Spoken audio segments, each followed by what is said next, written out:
నమస్తే, welcome to మనం TV. నేను మీ పవన్ బెస్వాడ. ఒకప్పుడు పెళ్ళంటే నూరేళ్ల పంట.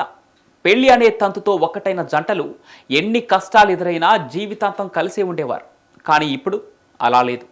చిన్న చిన్న గొడవలకే విడిపోతున్న సందర్భాలని చాలానే చూస్తున్నాం. దీనికి తోడు వివాహేతర సంబంధాలు ఒకటి. కారణాలేవైనా స్త్రీ పురుషులు వివాహ బంధాన్ని దాటి వివాహేతర సంబంధాల వైపు మొగ్గు చూపుతున్నారు. ఈ క్రమంలో వివాహ బంధాన్ని అడ్డుగా భావిస్తున్నారు. ఆ బంధాన్ని తెంచుకునేందుకు అడ్డదారులు తొక్కుతున్నారు. ఈ క్రమంలో హత్యలకు కూడా వెనకాటం లేదు. ఇలాంటి ఘటనలు ఇటీవల నెట్టింట చాలానే చూస్తున్నాం. ఇప్పుడు మళ్ళీ ఒక కొత్త ట్రెండ్ స్టార్ట్ అయింది. మీరు హీరో శ్రీకాంత్, రాశి, ఉపేంద్ర నటించిన కన్యాదాన సినిమా చూశారు కదా. అందులో హీరో శ్రీకాంత్ తన స్నేహితుడు ప్రేమించిన అమ్మాయిని అనుకోకుండా పెళ్లి చేసుకుంటాడు. చివరకు తన భార్యను ప్రేమించిన వాడికే ఇచ్చి పెళ్లి చేయబోతాడు. సరిగ్గా ఇదే సినిమా స్టోరీ ఉత్తరప్రదేశ్లో జరిగింది. కాకపోతే కొంచెం డిఫరెంట్ అంతే.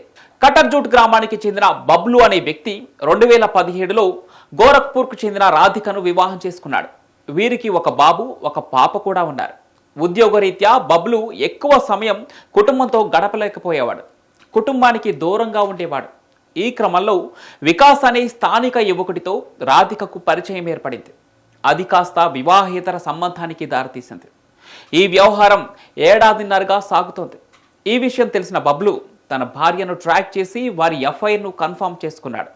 అయితే ఈ విషయం తెలిసిన వెంటనే బబ్లు తన భార్యపై కోప్పడలేదు సరికదా, ఒక్క దెబ్బ కూడా వేయలేదు, కనీసం మందలించలేదు కూడా. పైగా ఒక సంచలన నిర్ణయం తీసుకున్నాడు. భార్య పరిస్థితిని అర్థం చేసుకున్న బబ్లు తన ఊరి పెద్దలకు చెప్పి కోర్టులో తన భార్య, ఆమె ప్రేమికుడికి వివాహం జరిపించాడు. ఆపై వారిని ఒక ఆలయానికి తీసుకువెళ్ళాడు. అక్కడ వారు దండలు మార్చుకున్నారు.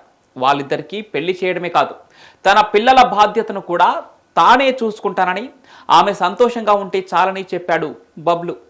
ఇక్కడ ట్విస్ట్ ఆఫ్ ది టేల్ ఏంటంటే, బబ్లు అలా ఎందుకు చేశాడో వివరించాడు. ఇటీవలి రోజుల్లో భర్తలను వారి భార్యలు చంపటం మనం చూస్తున్నాం. ఇటీవల కాలంలో దేశవ్యాప్తంగా కలకలం సృష్టించిన మేరట్ ఘటనే ఈ నిర్ణయం తీసుకోవడానికి కారణమైంది అని చెప్పుకొచ్చాడు.